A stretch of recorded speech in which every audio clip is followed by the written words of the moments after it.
જય માતાજી મિત્રો, મારા નવા બ્લોગમાં તમારું હાર્દિક સ્વાગત છે. હમણાં મેં વચમાં બ્લોગ બનાવવાનું બંધ કરી નાખ્યું હતું. કેમ કે મારે થોડો ઈસ્યુ ચાલતો હતો એટલા માટે મેં બ્લોગ બનાવવાનું બંધ કર્યું હતું.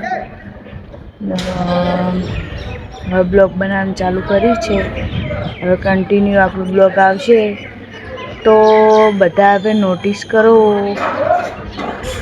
કે કના કયા ગામમાં વરસાદ પડે છે. અમારે તો જો વાતાવરણ આવું છે. ચાલો હું તમને બધાને બતાવું કે અમારા ગામનું વાતાવરણ કેવું છે. જો વરસાદ આવે એવું છે પણ આવતો વરસાદ નથી. તો ચાલો હું તમને બધાને અમારા ગામનું વાતાવરણ બતાવી દઉં. અમારા ગામનું વાતાવરણ વરસાદ જેવું લાગે હ પણ વરસાદ આવતો નથી. બાકી વાતાવરણ તો એટલું મસ્ત હ ને ના પૂછો એવું. કેમ કે જે ગરમી આપણને લાગતી હતી ને એ હવે નહી લાગતી. એટલા માટે બહુ વાતાવરણ મસ્ત થઈ ગયું હ. કે ઉનાળાની ગરમી એટલે કેવું રેવાતું જ નતું ઉનાળાની ગરમીમાં તો તાપ થઈ જતા. પણ આ વાતાવરણ એટલું મસ્ત હ ને ના પૂછો એટલું વાતાવરણ મસ્ત હ. તો મિત્રો આવી રીતે સપોર્ટ કરજો. કેમ કે હજુ આપણા વોચિંગ ટાઈમ પૂરા થયા નહીં. એટલે જેમ બને એમ મિત્રો મારો બ્લોગ ગમ્યો હોય અને મારા વિડીયો ગમતા હોય તો તમે વોચિંગ ટાઈમ પૂરું કરવા માટે મદદ કરજો. અને મારો બ્લોગ રેગ્યુલર હવે ચાલુ થઈ જશે. એટલે મારા વિડીયોને લાઈક, શેર અને સબસ્ક્રાઈબ કરવાનું ના ભૂલતા.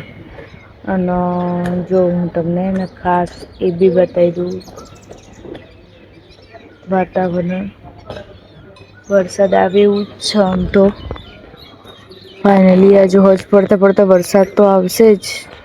કેમ કે બધા ગામમાં વરસાદ થઈ ગયો. એક અહીંયા જ નથી થયો વરસાદ. બાકી બધે જ વરસાદ છે. ખાલી વરસાદ જેવું વાતાવરણ હ અહીંયા જ નથી થયો. બાકી આવા વાતાવરણમાં તો બહાર ફરવા જવાની મજા જ અલગ. આ વાતાવરણમાં તો જો કઈ જગ્યાએ જવાય ખબર હ.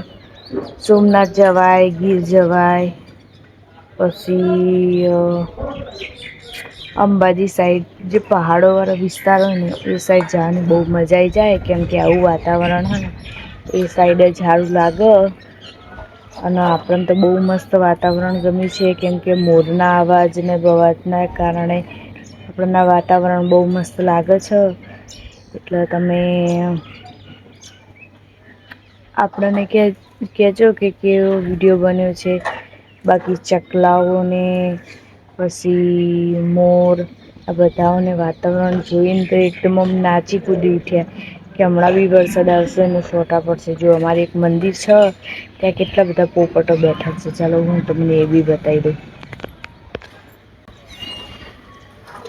કેટલા બધા પોપટો બેઠા તમને ઝૂમ કરીને વિડીયો બતાવ્યો હ.